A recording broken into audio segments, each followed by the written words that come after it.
को दें नई दिशा। UP international trade show sourcing जारी है। जिस तरह से गंगा में उफान है और गंगा तेजी से बढ़ाव पे है, उस तरह से लोगों की मुसीबत भी बढ़ती जा रही है। उसी तरह कुछ लोग हमारे साथ गांव के हैं और उनसे कुछ बात करते हैं। क्या नाम है आपका? नागेंद्र प्रताप सिंह, ग्राम प्रधान परसिया। जी नागेंद्र जी, क्या स्थिति है आप लोग की? जिस तरह गांव में जिस तरह से पानी बढ़ रहा है, उस तरह से लोग किस तरह से मुसीबत में? अब बाढ़ में मुसीबत जब पानी बढ़ेगा तो भाई जनता को झेलना ही पड़ेगा। तो क्या मानते हैं किस तरह से उपाय होना चाहिए इसकी?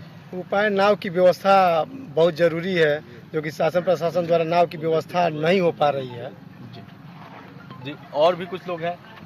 जी, क्या नाम है आपका? मनीष सिंह, मैं ग्राम प्रधान प्रतिनिधि पद होता है। मनीष जी, आपका क्षेत्र देख रहे हैं कि हम लोग पूरा डूब गया है। जिस तरह से आपका भी घर डूबा दिखाई दे रहा है, क्या मानते हैं किस तरह के आप लोगों को दिक्कतें झेलनी पड़ रही है आपको? सबसे पहला चीज़ तो जो यहाँ पे सामान्य लोगों के लिए जो व्यवस्थाएं चाहिए, वो नाव की व्यवस्था होना चाहिए, क्योंकि किसी की भी दिनचर्या इसी से शुरुआत होनी है।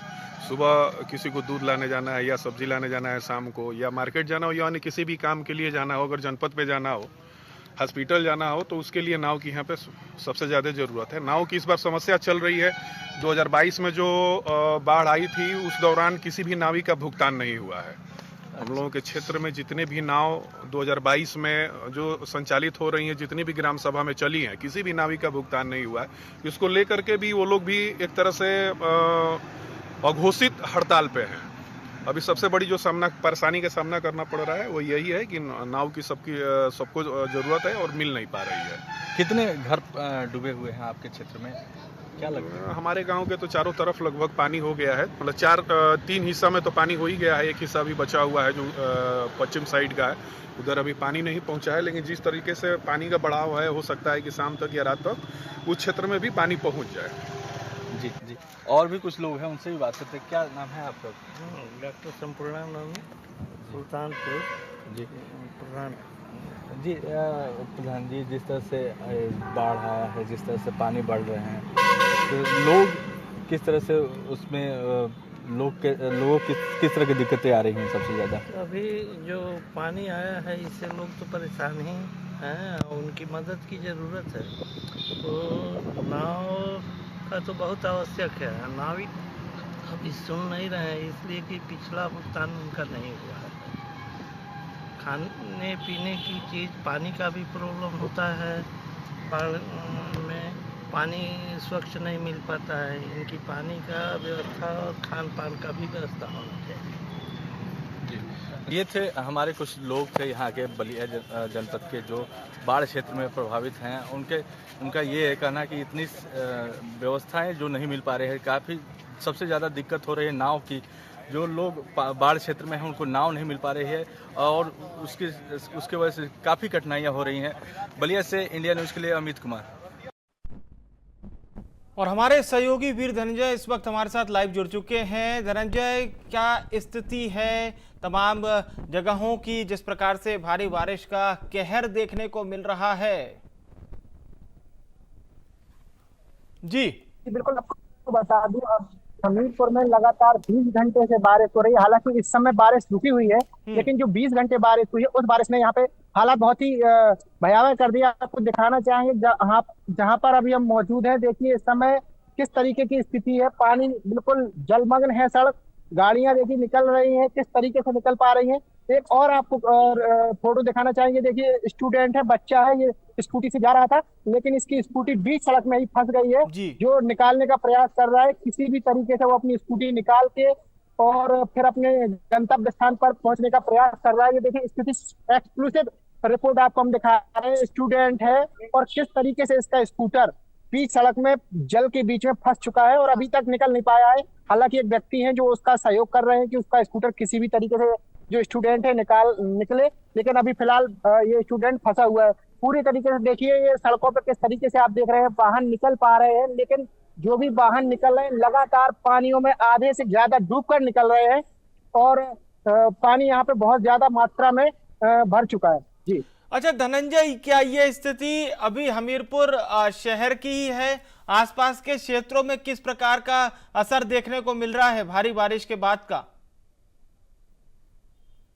जी देखिए, बारिश से बिल्कुल मैं बताना चाहूंगा, अभी फिलहाल हम कस्बा रैट में मौजूद हैं और ये कस्बा रैट के तहसील का प्रांगण है और ये तहसील जाने वाली ही रास्ता है। यहाँ पे कई कच्चे मकान भी बारिश की वजह से गिर गए हैं और किसानों की फसलें भी जो थी उसमें भी भारी नुकसान हुआ है बारिश की वजह से। जी बिल्कुल समझा जा सकता है, क्योंकि लोगों को भी आवाजाही में खासी दिक्कतों का सामना करना पड़ रहा है और किस प्रकार से उन्हें परेशानी हो रही है ये हम तस्वीरों में देख पा रहे हैं। धनंजय, प्रशासन की ओर से किस प्रकार से अभियान चलाया जा रहा है लोगों को राहत देने के लिए? जी देखिए, प्रशासन हालांकि लगा हुआ है, लेकिन आपको अभी हम लोगों ने थोड़ी देर पहले एक वीडियो भेजी थी कि जो एसडीएम साहब का आवास है, सीओ साहब का आवास है, पूरी तरीके से जलमग्न है। हाँ। और जब अधिकारियों के ही आवास जलमग्न है तो फिर आम लोगों की बात तो फिलहाल दूर की बात है। हालांकि प्रशासन पूरी तरीके से प्रयास कर रहा है कि जो भी ये जल है इसकी निकासी जल्द से जल्द कस्बे से, जनपद से हो सके और जो हालात है वो सामान्य। तमाम जनपदों की मुख्य सड़क के हाल क्या इसी तरह हैं? जहां पर अभी आप ग्राउंड जीरो पर खड़े हुए, क्या इसी तरह के हाल बने हुए हैं?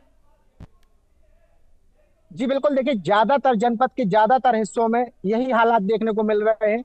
सुबह हमने यहाँ के जो पावर हाउस है, पावर हाउस में भी ये स्थिति थी कि पावर हाउस की जितनी भी मशीनें थी वो पानी से पूरी तरीके से डूब गई थी और उस वजह से काफी देर तक यहाँ की बिजली व्यवस्था भी जो है बहाल नहीं हो सकी। लेकिन बिजली के अधिकारियों ने बड़े बड़े पंप सेट लगा के, जनरेटर लगा के उस पानी को काफी देर तक, कई घंटों कड़ी मशक्कत करके उस पानी को निकाला, तब जाके बिजली के हालात सामान्य हो सके हैं। इसलिए ज्यादातर सड़कों सही कहा और कस्बे में। धनंजय, आप हमारे साथ बने रहिएगा, एक बार फिर से आपका रुख करेंगे।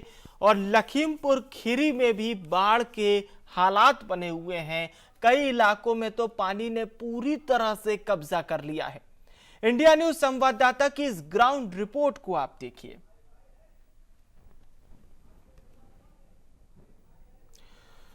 और जिस प्रकार से ये सैलाबी सितंबर है, ये तो हम आपको इस रिपोर्ट में दिखाएंगे ही, लखीमपुर खीरी की ये रिपोर्ट है।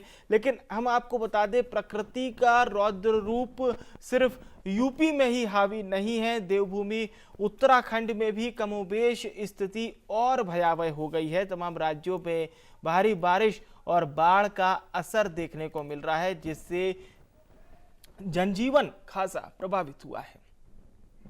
लखीमपुर खीरी में बाढ़ को लेकर हाहाकार मचा हुआ है।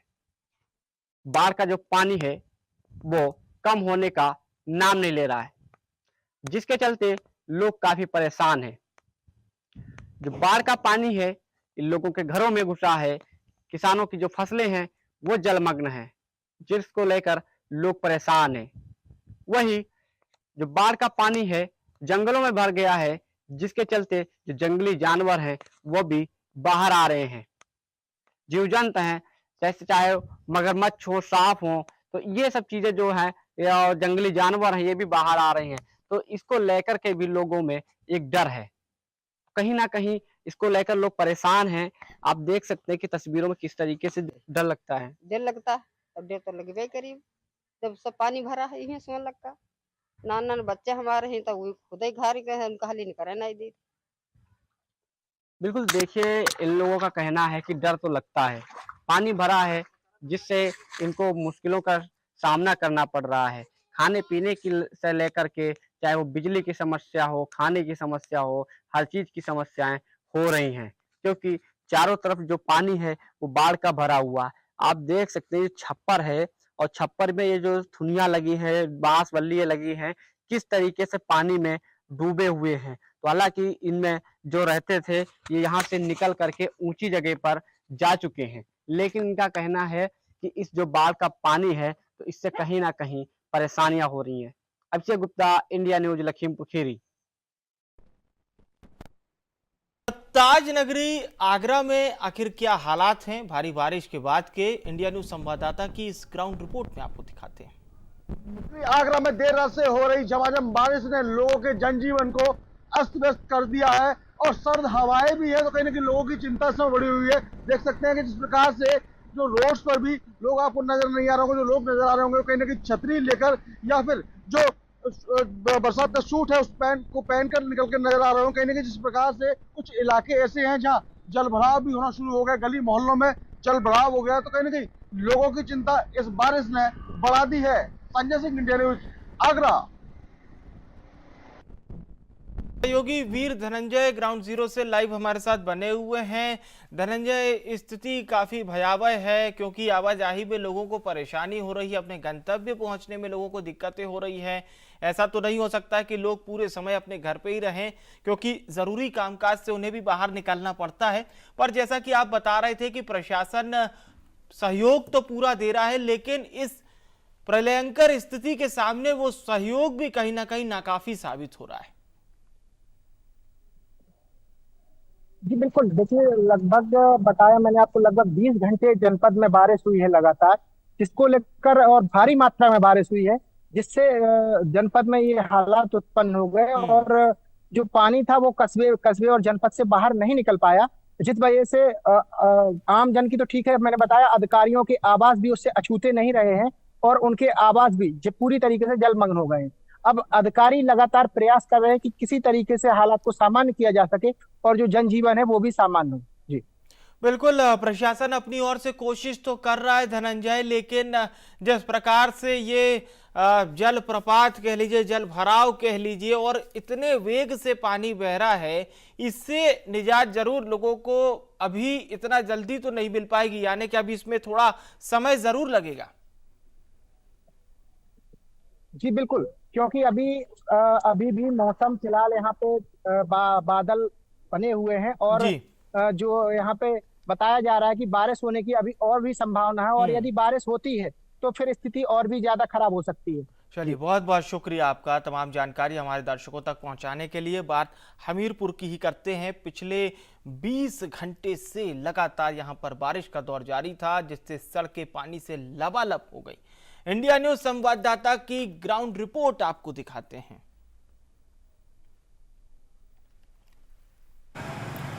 हमीरपुर जनपद में पिछले 20 घंटों से लगातार तेज बारिश हो रही है और जिले के अलग अलग स्थानों में पानी के कारण बहुत ही भयावह स्थिति हो गई है। आपको दिखाना चाहेंगे, अभी हम हमीरपुर जनपद के कस्बा राठ में मौजूद हैं और कस्बा राठ के तहसील प्रांगण में है, जहां पर आपको दिखा दें ये माननीय यहाँ के जो एसडीएम साहब है उनका आवास है। ये एसडीएम साहब का आवास देखिए, आपको दिखाना चाहेंगे, पूरी तरीके से पानी में जलमग्न हो चुका है।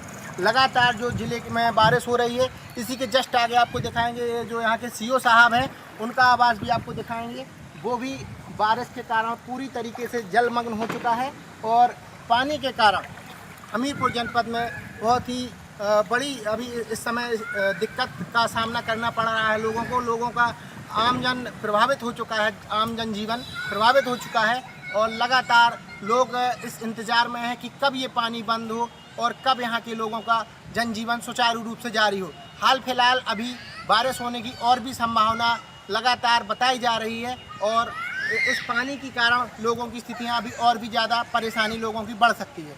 वीर धनंजय, इंडिया न्यूज़, हमीरपुर। जब बात बारिश की हो और दिल्ली एनसीआर का जिक्र ना किया जाए, भला ऐसा कैसे हो सकता है। दिल्ली एनसीआर में भी लगातार बारिश हो रही है। इंडिया न्यूज़ संवाददाता की एक खास रिपोर्ट आप देखिए। में रुक रुक के बारिश के साथ मौसम सुहावना हो चुका है। सुबह से ही लगातार नोएडा के तमाम इलाकों में बारिश हो रही है, जिसके कारण जो है मौसम बिल्कुल बदल चुका है। कल जिस तरीके से जो मौसम था, काफ़ी धूप थी, लोग काफ़ी गर्मी से परेशान थे और बार बार ये इंतजार कर रहे थे कि अब मौसम बदले। ऐसे में सुबह से ही मौसम बदला हुआ है और आप देख सकते हैं किस तरीके से सड़कों पे पानी जमा हुआ है। जो लोग हैं अपने घर के लिए निकल रहे हैं, वो छाते की कहीं नहीं मदद ले रहे हैं। ऐसे में आईएमडी ने कहा है कि देखिए आने वाले 2 दिनों तक ऐसे ही नोएडा, गुड़गांव, गाजियाबाद का मौसम बना रहेगा और मौसम के कारण जो तापमान है उसमें काफ़ी गिरावट आई है। कल तक जो तापमान 35 के आसपास था, आज वो तापमान 26-28 दर्ज किया गया है। वहीं बारिश के साथ साथ जो मौसम में ठंडक तो हुई है, मगर उसके साथ साथ जो जाम की स्थिति है वो भी देखने को मिली है। खासकर जो नोएडा के बॉर्डर एरिया है, यानी कि वो जो कालिंदी कुंज है, जो डीएनडी बॉर्डर है या जो चिल्ला बॉर्डर है और जो यमुना एक्सप्रेसवे, वहाँ पर काफ़ी जाम की स्थिति बन रही है। ऐसे में जब शाम के वक्त जो सैकड़ों लोग हैं अपनी कंपनियों से अपने घर के लिए निकलेंगे तो कहीं ना कहीं जाम का सामना करना पड़ेगा। ऐसे में ये भी कहा जा रहा है कि अगर कोशिश हो सके तो मेट्रो की कहीं ना कहीं सहायता लीजिए, यानी कि मेट्रो से सफ़र कीजिए, नहीं तो इस जाम में आप फंस सकते हैं। इंडिया न्यूज़ से महेंद्र माही, नोएडा। खास पेशकश में फिलहाल के लिए इतना ही। देखते रहिए इंडिया न्यूज़।